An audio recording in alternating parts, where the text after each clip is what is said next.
রাসূলুল্লাহ সাল্লাল্লাহু আলাইহি ওয়াসাল্লাম বললেন যে আপনাদের এই জিন্দেগিতে এই সময়ে ইবাদত করবার জন্য অনেক পথ পদ্ধতি দিয়ে দিয়েছেন তিনি।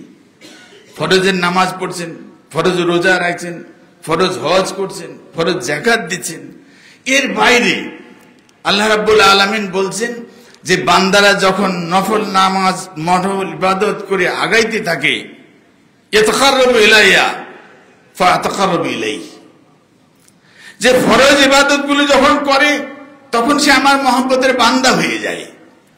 কিন্তু যখন ফরজের পরে নফল কাজ করতে শুরু করে দেয় তখন সে আমার কাছে আসতে থাকে আর আমিও তার কাছে যাইতে থাকি।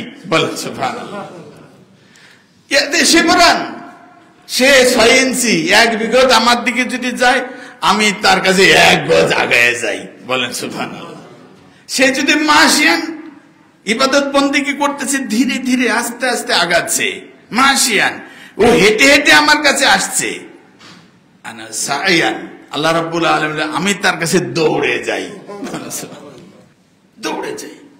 এরকম একটা মহেন্দ্রক্ষণে আপনারা অতিবাহিত করতেছেন, যে সময়টা বছরের অন্য সকল সময়ের চেয়ে স্পেশাল। যে অন্য সময় আপনি যান সেখানে রাত্রের ফজিলত আছে, কোন সময় যান তো দিনের ফজিলত আছে, আর আপনি এমন একটা সময় পার করতেছেন, এই ব্যাপারে কোরআন বলছে ওয়াল ফজরি ওয়া লায়ালিন আশর, ফজরের এই শুভক্ষণে এবং 10টি রাত্রের কসম খেয়ে আমি এই কথা বলছি, এই বলে লম্বা চড়া বর্ণনা টানলেন।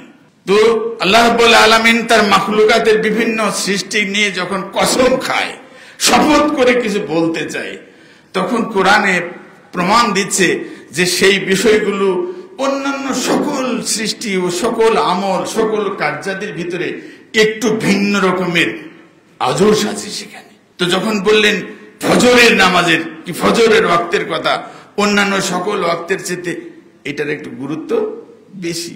অথচ আপনি জানেন যে অন্য সকল নামাজের চেয়ে এই নামাজ হলো সবচেয়ে কম, সবচেয়ে কম, কিন্তু এর মর্যাদা সবচেয়ে বেশি। ওয়ালায়ালিন আশর, এবং 10টি রাতের কসম খেয়ে বলছি।